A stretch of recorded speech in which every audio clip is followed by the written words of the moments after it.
Assalamualaikum warahmatullahi wabarakatuh. Perkenalkan, nama saya Erika Nindya Hartono dengan NPM 181111031. Saya di sini akan menjelaskan tentang materi karakter bullying dengan judul berintegritas. Berintegritas di sini adalah menunjukkan Kamus Besar Bahasa Indonesia atau KBBI. Integritas ya artinya mutu atau sifat atau keadaan yang menunjukkan kesatuan yang utuh sehingga memiliki potensi dan kemampuan yang melancarkan kewibawaan atau kejujuran seseorang. Berintegritas adalah bertindak secara konsisten antara apa yang dikatakan dengan tingkah laku sesuai nilai-nilai yang dianut. Nilai-nilai berasal dari kode etik di tempat bekerja, nilai masyarakat, atau nilai normal pribadi. Terus di sini ada contoh untuk orang berintegritas. Di sini saya mengambil 5 ciri orang berintegritas. Orang pertama bersikap jujur, tulus, dapat dipercaya. Nah, orang kedua bertindak transparan dan konsisten. Orang ketiga menjaga martabat dan tidak melakukan hal-hal tercela. Dan orang keempat bertanggung jawab dan atas hasil kerjanya. Orang kelima bersikap objektif. Terus di sini ada materi selanjutnya yang berjudul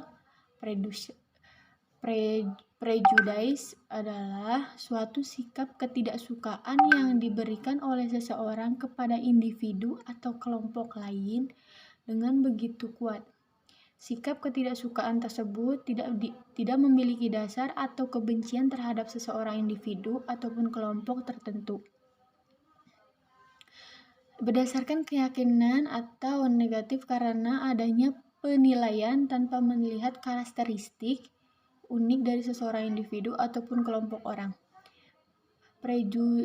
Prejudice juga bisa disebut sebagai sikap antipati dengan dasar terhadap cara generalisasi yang salah serta tidak fleksibel. Selain itu, prasangka juga dijadikan suatu evaluasi negatif terhadap seseorang maupun kelompok kepada orang maupun kelompok lain. Di sini ada contohnya. 5 aspek prasangka. Yang pertama ada antilocution. Suatu pembicaraan yang mengarah ke arah permusuhan. Terus ada avoidance. Avoidance adalah usaha untuk menjaga jarak terhadap suatu kelompok individu yang ada di dalam kelompok tersebut. Ya. Di sini ada discrimination. Suatu usaha atau pengusiran dari suatu tempat mengambil hak sipil pekerjaan yang mereka miliki. Yang keempat di sini ada physical attacks. Physical attacks adalah suatu tindakan kekerasan terhadap orang maupun properti yang mana orang atau properti tersebut dianggap selalu berhubungan dengan prasangka itu. Terus ada extermination, suatu kekerasan yang dilakukan tanpa pandang bulu atau seluruh kelompok yang prasangka termasuk geosida. Selanjutnya di sini ada jenis-jenis prasangka. Jenis-jenis prasangka atau prejudice adalah menurut Fogg dan Vaughan ada beberapa jenis prasangka yang terlihat berdasarkan targetnya. Beberapa jenis prasangka tersebut adalah sebagai berikut. Yang pertama ada sexism, di mana suatu prasangka dan juga tindakan diskriminasi akan dilakukan kepada individu ataupun kelompok lain yang didasarkan oleh perbedaan jenis kelamin. Banyak korban dari jenis ini adalah wanita. Ada lagi yang kedua, racism, perasaan dan juga diskriminasi yang dilakukan terhadap orang atau kelompok lain berdasarkan ras, juga etnis mereka. Genosida yang pernah terjadi di negara Jerman, Yugoslavia, Irak, dan Rasnada adalah salah satu akibat yang terjadi karena adanya diskriminasi. Yang ketiga ada ageism, suatu prasangka yang diskriminasi yang dilakukan terhadap orang lain dengan usia pada kebudayaan tertentu yang menganut sistem extended family. Orang dengan usia yang lebih tua kerap dianggap sebagai orang yang bijaksana atau pengalaman yang memiliki lebih banyak. Yang keempat, prasangka terhadap homoseksual. Di sini kebanyakan masyarakat menganggap homoseksual adalah suatu penyimpangan dan tidak bermoral sehingga menyebabkan penyiksaan terhadap homoseksual yang dianggap legal dan dapat diterima. Yang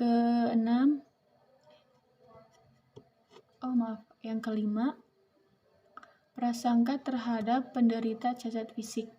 Mereka memiliki kondisi cacat fisik dianggap sebagai orang rendah, akan tetapi saat ini orang sudah bisa dimulai menghargai penderita cacat fisik.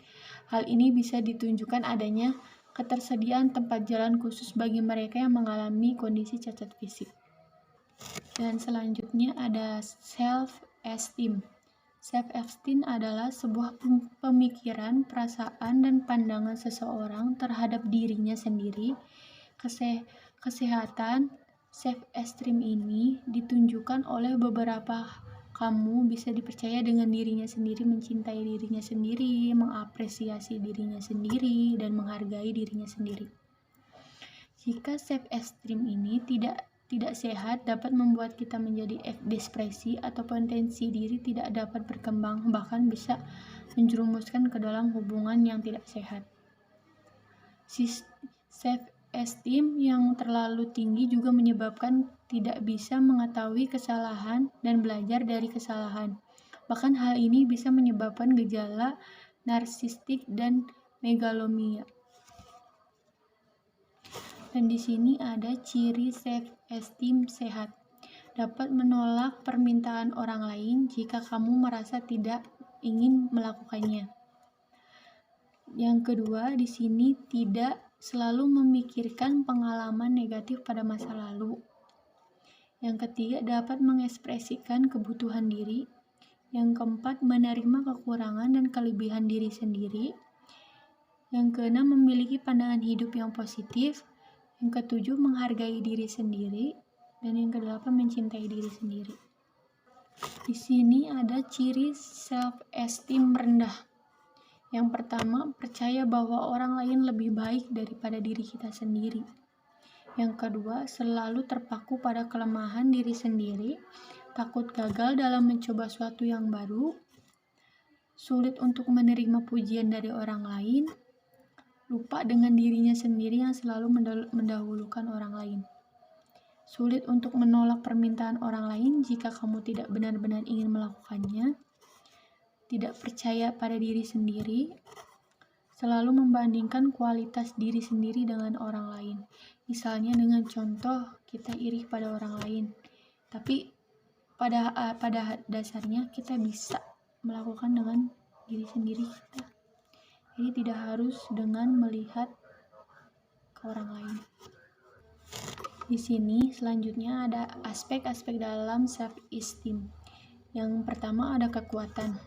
Kekuatan artinya mampu menunjukkan bahwa kita dapat mengontrol perilaku diri kita sendiri. Kekuatan ini akan diakui secara positif oleh orang lain berdasarkan kualitas perilaku kita. Yang kedua ada keberhatian. Memiliki arti kepedulian, afeksi, ekspresi, dan perhatian atas menerima dan popularitas dari lingkungan hidup yang diterima seseorang dari orang lain. Bila orang lain menerima kita, biasanya ditandai dengan adanya keharmonisan hubungan yang terjalin dengan lingkungan juga akan menyukai kita. Yang ketiga ada kebajikan. Kebajikan memiliki arti bahwa setiap individu menunjukkan ketaatannya mengikuti batasan moral, etika, di mana setiap individu menjauhi hal-hal yang dianggap di luar batas. Dan yang keempat, kemampuan. Kemampuan artinya dapat menunjukkan bagaimana kamu dapat mencapai tujuan kamu, namun itu semua tergantung pada variasi beberapa usia. Self-esteem di usia remaja meningkatkan jika mereka tahu apa saja tugas-tugas untuk mencapai tujuan. Peneliti menentukan bahwa self-esteem di usia remaja akan meningkatkan saat kemampuan menghadapi sesuatu masalah. Dan di sini ada faktor-faktor yang mempengaruhi self esteem. Yang pertama adalah opini orang lain. Opini orang lain adalah seperti opini teman, keluarga, tetangga, dan lain-lain. Opini dari orang lain ini dapat mempengaruhi self esteem kamu.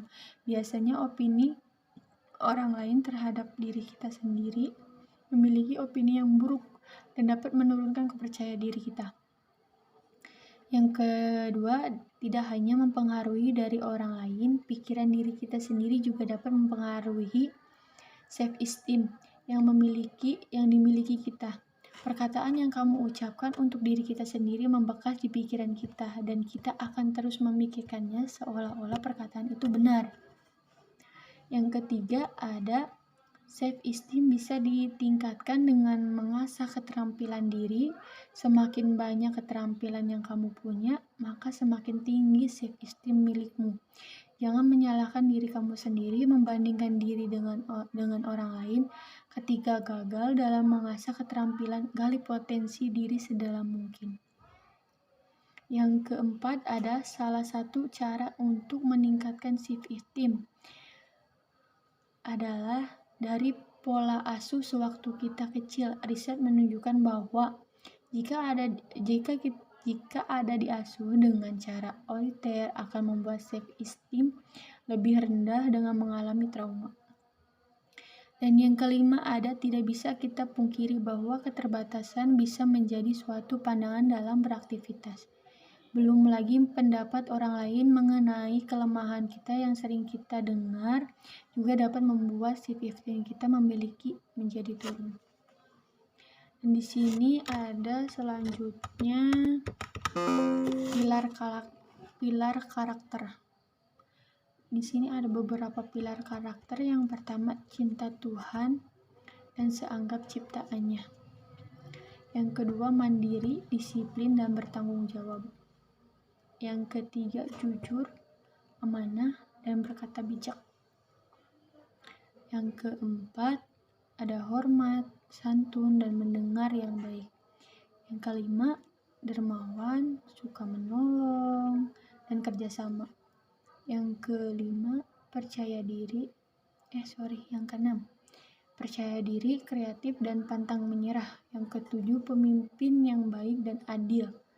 Kedelapan, baik dan rendah hati. Dan yang terakhir, toleransi, cinta damai, dan bersatu. Mungkin dari sini materi yang bisa saya sampaikan. Mungkin kalau ada kurangnya, mohon maaf. Di sini saya masih belajar, mungkin masih ada kekurangan atau kesalahan, mohon dimaklumin. Mungkin saya tutup aja. Wabillahi taufiq wal hidayah. Wassalamualaikum warahmatullahi wabarakatuh. Terima kasih.